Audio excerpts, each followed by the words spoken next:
Have you ever stopped to think about what a revolution really leaves behind? Well, today, we're diving into the incredible legacy of one revolutionary idea and how its echoes of liberty are still ringing out. You know, when we hear the word revolution, we usually picture the big stuff, right?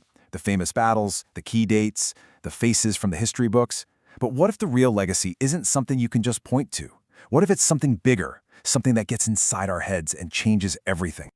So, to figure that out, we've got to go back. Way back. Before any of the action started, before a single declaration was written, there was just an idea. A really powerful, really revolutionary idea. I mean, think about it. All the fighting, the treaties, the political drama, that's all just the outcome. The real story, the cause of it all, is something way deeper. A revolution isn't just the thing that happened, it's the story of an idea that completely caught fire. The real power, the thing that actually lasts, is that idea at the center of it all. It's kind of like a seed. It might look small, but once you plant that powerful little concept in enough minds, well, it can grow into something that literally changes the world. But, even the best seed needs someone to plant it, to give it a voice so it can actually start to grow. And this particular idea, it was brought to life by the words of some pretty amazing people. These were the voices of liberty. An idea is just, it's just a thought, right? It's just floating around out there until someone grabs it and puts it into words. Words that can get people fired up. Words that make people want to act. And that's exactly what happened here. They took this big, abstract idea of liberty and made it into something real, a true rallying cry. Okay, take a look at this from Benjamin Franklin. He doesn't say freedom is just our cause. He says it's mankind's cause. That is huge. He's saying this isn't about one place or one group of people. This idea, this fight for freedom, it's universal. It's for everyone.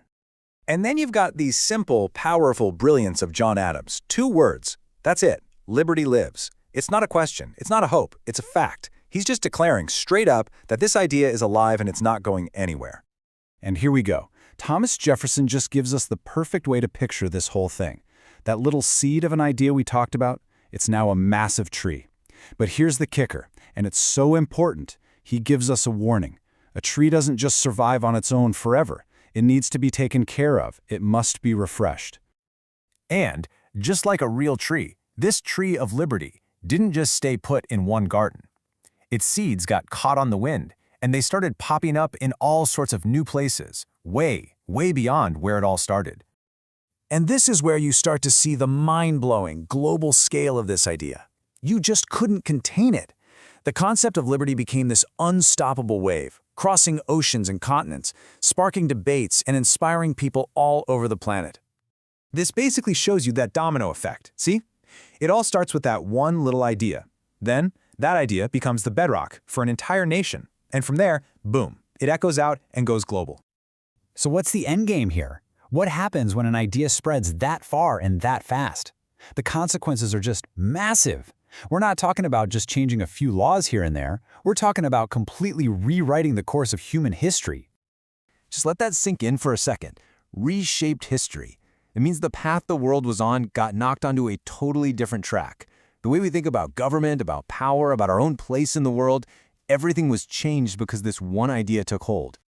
And this slide, wow, it puts that change in perfect perspective. Before all this, the default setting for humanity was being a subject. You were born to be ruled. But after, a whole new possibility opened up, a world of citizens. People with rights, with a voice, with the power to shape their own destiny.